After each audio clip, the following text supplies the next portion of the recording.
அன்பான மக்களே, நம்மளோட மகாநதி இன்றைக்கி எபிசோடு வந்து எப்படி இருந்துச்சு அப்படின்னா, எபிசோடு எல்லாமே சூப்பராக இருந்துச்சு, செம்மையாக இருந்துச்சு அப்படிங்கிறதா. இன்றைக்கி இந்த ஒரு வாரத்தில் நல்லா தான் இருந்தது, இன்றைக்கி சூப்பராக இருந்துச்சு. ஏன் அப்படின்னா எல்லாரையுமே வந்து கவர் பண்ணியிருந்தாங்க. இன்றைக்கி நிறைய ஆர்டிஸ்ட் உள்ளே வந்திருந்தாங்க, அதுவும் சூப்பராக இருந்துச்சு. எனக்கு அது ரொம்ப பிடிச்சிருந்துச்சி. பரபரப்பாக வந்து ஒரு காட்சி எடுத்திருந்தாங்க அப்படிங்கிறதான். 2 பேர் 3 பேரை மட்டும் வச்சு எடுக்காமல் அழகாக வந்து எல்லாருமே கவர் பண்ணியிருந்தாங்க. புதுசாக வந்து நிவின் யமுனாவும் வந்து ஜாயின் பண்ணியிருந்தாங்க. அவங்களும் வந்து அவங்களோட டைமை வந்து ஸ்பெண்ட் பண்ணியிருந்தாங்க, நல்லா இருந்தது. இப்போ யமுனா ஏன் வந்தாங்க அப்படிங்கிறதுக்கு லாஸ்ட் சீனில் வந்து நமக்கு வந்து தெரிஞ்சிச்சு. இப்போ வந்து அப்பளம் பிஸ்னஸ்க்கு வந்து வீட்டுக்கு ஆளுங்க வந்துட்டாங்க அப்பளம் போடுறதுக்கு. அது ஒரு பக்கம் நல்லபடியாக போயிட்டுருக்கு, அது நல்லா இருந்துச்சு. அதுக்கப்புறம் வந்து பாட்டி, அதுக்கப்புறமா அத்தை இவங்கெல்லாம் வந்து அந்த இடத்துல ஸ்கோர் பண்ணிகிட்டு இருந்தாங்க. அவங்களும் சூப்பராக வந்து நிறைய விஷயங்கள் பேசிகிட்டு இருந்தாங்க, அது நல்லா இருந்துச்சு. அதே மாதிரி யமுனாவும் நிவீன் வந்ததுக்கப்புறமா வந்து நிவீனும் காவேரியும் போய் தனியாக பேசிகிட்டு இருப்பாங்க, என்ன பேசிகிட்டு இருப்பாங்க அப்படின்ட்டு யமுனா வந்து பார்க்குறது, அதுவும் நல்லா இருந்துச்சு. இப்போ வந்து காவேரி வந்து விஜயை பார்க்க போகணும், ஏன்னா விஜய்க்கு அம்மா போட்டுருச்சு அப்படிங்கிறதால வந்து விஜய் கெஸ்ட் ஹவுஸுக்கு போயிட்டார். கெஸ்ட் ஹவுஸுக்கு போனோன்னே என்னாச்சு ஏதாச்சு தெரியல அவங்களுக்கு. விஜய் நினப்பாவே இருக்குது காவேரிக்கு. அப்போ நம்ம விஜய் போய் பார்க்கணும், அவர்கிட்ட போய் இருக்கணும், அவருக்கு டைம் ஸ்பெண்ட் பண்ணணும் அப்படின்னு வந்து காவேரி நினைக்கிறாங்க. அந்த இடத்துல வந்து எப்படி போகிறது அப்படின்னு ஒரு பிளானை போட்டு கும்மினி பூண்டி வர ஒரு வேலை இருக்குது, அங்கே போயிட்டு வரேன், அங்கே போனால் தான் பிஸ்னஸை பற்றி நிறைய தெரிஞ்சுக்க முடியும், அப்பளம் பிஸ்னஸை பற்றி அப்படின்னு ஒரு பில்டப்பை விடுறாங்க. புரடா விட்டு அந்த இடத்துல வந்து வீட்டு ஆளுகளாம் அசைஞ்சு கொடுக்க மாட்டாங்க. அதெல்லாம் வேணாம் தனியாக ஒத்தையில் போகிறதுக்கு அதெல்லாம் வேணாம் அப்படிங்கிற மாதிரி சாரதாவை தான் வந்து முட்டுக்கட்டையை போடுது. மீதி எல்லாம் கூட அந்த இடத்துல சப்போர்ட் பண்ணுறாங்க. என்னடா இப்படி ஆகிப்போச்சே அப்படின்னு சொல்லிட்டு வந்து காவேரி வந்து கொஞ்சம் வருத்தத்தில் இருக்காங்க. அந்த நேரத்தில் தான் நிவின் வருவார். வந்தோடனே வந்து நிவினை தனியாக கூப்பிட்டு போய் இந்த மாதிரி பிரச்சனைங்க, விஜய்க்கு அம்மா போட்டிருக்கு, அந்த இடத்துல வந்து நான் இருக்கணும்னு நினைக்கிறேன், எப்படி போகிறது என்ன ஏதுன்றது தெரியல, எங்கள் அம்மா வந்து விட மாட்டேங்குது, நான் வந்து எங்கள் அம்மாட்ட இந்த மாதிரி ஒரு பிஸ்னஸ் விஷயமா அப்பளம் பிஸ்னஸ் விஷயமா வந்து கும்மிடி பண்ணி வேற போகணும் அப்படின்னு சொல்லி சொன்னேன், அதை வந்து கேட்க மாட்டுறாங்க. நீங்கள் அந்த இடத்துல நான் வந்து இப்போ பேசுகிறேன், எனக்கு கொஞ்சம் சப்போர்ட் பண்ணி இந்த இடத்துல என்னை அனுப்புவீங்க அப்படிங்கிற மாதிரி வந்து காவேரி வந்து சொல்லுவாங்க. என்ன காவேரி சொல்கிற அப்படின்னு சொல்லும்போது, ஆமாம் நான் போய் விஜய்க்கு ஹெல்ப் பண்ணவா, நீ ஒன்றும் சங்கடப்படாத அப்படின்னு சொல்லி நிவின் வந்து சொல்லுவார்.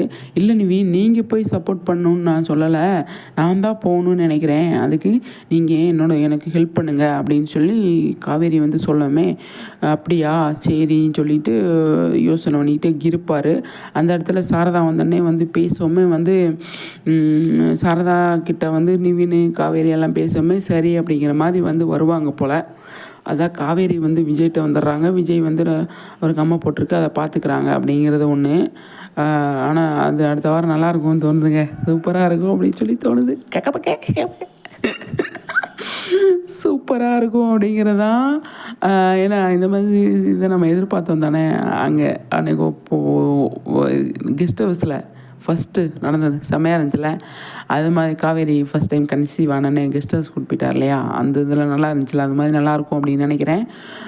அதை வந்து இந்த யமுனா பார்த்துருச்சுங்க, பார்த்துப்புட்டு விதிமீனுக்கு இருக்குது, வீட்டுக்கு போனதுக்கப்புறமா இருக்கா இல்லை இங்கேயா என்ன ஏதுன்னு சொல்லி தெரில, பயங்கர கோவத்தில் இருக்குது, வச்ச காப்பியை கூட குடிக்காமல் அப்படிங்கிற மாதிரி வந்து கொண்டு போயிட்டுருக்காங்க, நல்லா போயிட்டுருக்கு. அதுக்கப்புறமா வந்துட்டு எனக்கு தெரிஞ்சு இந்த யமுனா வந்து பயங்கரமாக ப்ராப்ளத்தை க்ரியேட் பண்ணுறதுக்கு நிறையவே சான்ஸ் இருக்குது. ஏன்னா நிவின் வந்து நான் போய் விட்டுட்டு வந்துடுறேன் அப்படிங்கிற மாதிரி வந்து சொல்கிறாரு. நீங்கள் பயப்படாதீங்க, தனியாக போகிறதுக்கு எப்படி தனியாக அனுப்ப முடியும் பொம்பளை பிள்ளைய, குமரன் தம்பி தலைவலிக்குன்னு சொல்லி படுத்துருக்கு அப்படின்னு சொல்லி சாரதா சொல்லவுமே, அப்போ வந்து நிவின் சொல்லுவார், நான் போய் விட்டு வரேன், நீங்கள் எதை பற்றி கவலைப்படாதீங்க அப்படிங்கிற மாதிரி வந்து சொல்லிகிட்ருப்பார். அப்போ வந்து பயங்கர கோவத்தில் வந்து யமுனா பார்த்துட்ருக்கோம், என்னடா போய் நீ விட்டுட்டு வரேன்னு வேறு சொல்லிட்டு இன்னும் ஒரு தைரியம் அப்படிங்கிற மாதிரி அந்த பிள்ளை பார்த்துக்கிட்டு இருக்கோம். அது வந்து எனக்கு கொஞ்சம் இடிக்கு தான். ஏன் அப்படின்னா ஏன்னா நான் போய் பார்த்துட்டு வரேன் அப்படிங்கும்போது நான் அந்த பிள்ளையே பயங்கர டென்ஷனில் இருக்குது. அப்போ வந்து நிவின் சொல்லும்போது நிவின்கிட்ட வந்து பயங்கரமாக சண்டை போடுறதுக்கு நிறையவே சான்ஸ் இருக்குங்க. அது பயங்கரமாக நடக்கும் அப்படின்னு நினைக்கிறேன். ஏன்னா இது உச்சக்கட்டத்தை நெருங்கி தாண்டி போய்கிட்டு இருக்கு.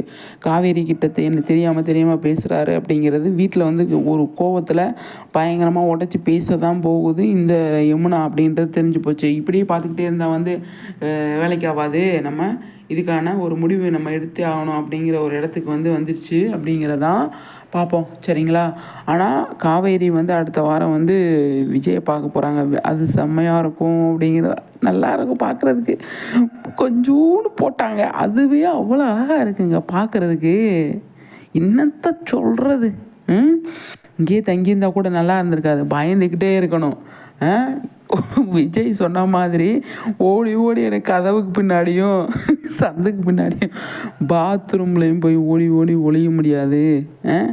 அதனால் நான் கெஸ்ட் ஹவுஸ்க்கே போயிடுறேன், நீ இங்கேயே இரு, எதாக இருந்தாலும் நான் பார்த்துக்கிறேன் அப்படின்னு சொல்கிறாரு. ஆனால் காவேரியால் இருக்க முடியலையே, என்ன பண்ண முடியும்? அதனால் வந்து அங்கே போயிருக்காங்க. அந்த காஸ்டியூம் பார்த்தீங்களா?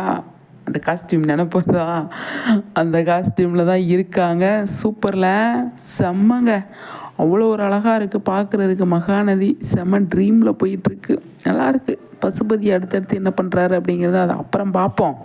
சரிங்களா? இப்போ போன வாரம் ஃபுல்லாக விஜய் காவேரிக்கு வந்து அம்மை போட்டிருந்துச்சு. இந்த வாரம் ஃபுல்லாக விஜய்க்கு, அடுத்த வாரம் ஃபுல்லாக விஜய்க்கு அம்மை போட்டிருக்கு.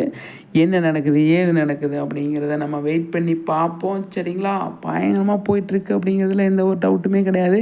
இந்த மாதிரியெல்லாம் சீன்ஸ்லாம் கொண்டு வந்தாங்க அப்படின்னா டிஆர்பி நல்லா பிச்சுக்கிட்டு தான் போகும். டிஆர்பி பிச்சுக்கிட்டு போகும். அதை பற்றி நம்ம பார்த்து என்ஜாய் பண்ணலாம். சரிங்களா? அவ்வளோ நல்லா போயிட்டுருக்கு. எனக்கு ரொம்ப பிடிச்சிருக்குங்க மகாநதி. இந்த மாதிரி ட்ராக்கை கொண்டு வந்து உள்ளே போட்டு விஜய் வந்து காவேரியை பார்த்துக்கிட்டதை விட அங்கே கெஸ்ட் ஹவுஸில் இது வந்து பயந்துக்கிட்டே இருந்தாங்க. சரிங்களா? கெஸ்ட் ஹவுஸில் வந்து யாருமே இருக்க மாட்டாங்க. அது செம்ம சீன் எடுத்திருப்பாங்க. அங்கெல்லாம் நல்லாயிருக்கும் அப்படின்னு நான் நினைக்கிறேன். ஏன்னா விஜய் காவேரிக்கான சீன்ஸ்லாம் வேறு மாதிரி எடுத்திருப்பாங்க அப்படின்னு தான் நான் நினைக்கிறேன். சரிங்களா? சூப்பருங்க, பயங்கரமாக கொண்டு போயிட்டுருக்காங்க. அடுத்த வாரம் பார்க்குறதுக்கு பயங்கரமாக நான் வெயிட் பண்ணிகிட்ருக்கேன். நீங்கள் வெயிட் பண்ணிகிட்ருக்கீங்க அப்படின்னா கண்டிப்பாக வந்து மறக்காமல் கமெண்ட்ஸில் சொல்லுங்கள். அதை பற்றி நம்ம பார்த்து பேசலாம். சரிங்களா? சூப்பருங்க, நல்லா போயிட்டுருக்கு, செம்மையாக போயிட்டுருக்கு அப்படிங்கிறதுல எந்த ஒரு டவுட்டுமே கிடையாது. மகாநதியை பொறுத்த வரைக்கும் அப்கமிங்கில் நிறைய விஷயங்கள் கொண்டு வருவாங்க அப்படின்னு நான் நினைக்கிறேன். நிறைய எதிர்பார்ப்புகள் அதிகமாகவே இருக்குது. சரிங்களா? சூப்பருங்க, எல்லாமே வந்து நம்ம எதிர்பார்க்காத விஷயங்கள் தான் நடந்துகிட்ருக்கு. நீங்கள் எதிர்பார்க்காதது தான் நாங்கள் கொடுப்போம், நீங்கள் எதிர்பார்க்குறத நாங்கள் கொடுக்க மாட்டோம் அப்படிங்கிற மாதிரி எதிர்பார்க்காத விஷயங்கள் நிறைய நடந்துகிட்ருக்கு. அது பார்க்கும்போது பயங்கர ஹாப்பியாகவும் இருக்குது, பயங்கர சந்தோஷமாகவும் இருக்குது. சரிங்களா? சூப்பராக போயிட்டுருக்கு மகாநதி அப்படிங்கிறது எந்த ஒரு டவுட்டுமே கிடையாது. நம்ம சேனலை வந்து நீங்கள் ஃபஸ்ட் டைம் பார்க்குறீங்க அப்படின்னா கண்டிப்பாக வந்து சப்ஸ்கிரைப் பண்ணி வச்சுக்கோங்க. சப்ஸ்கிரைப் பண்ணிக்கிட்டிங்கன்னா நம்ம போடுற வீடியோலாம் நம்ம வந்து பார்க்கலாம். மகாநதி சம்மந்தமாக வந்து நிறைய வீடியோஸ் நம்ம வந்து போட்டுட்ருக்கோம், அதை பார்த்து என்ஜாய் பண்ணுங்கள். சரிங்களா? அதே மாதிரி நம்ம சேனலை ஃபஸ்ட் டைம் பார்த்தீங்கன்னா கண்டிப்பாக வந்து சப்ஸ்கிரைப் பண்ணிக்கோங்க. சப்ஸ்கிரைப் பண்ணிக்கிட்டிங்கன்னா நம்ம போடுறது எல்லாமே வரும் அப்படிங்கிறத மட்டும் பதிவு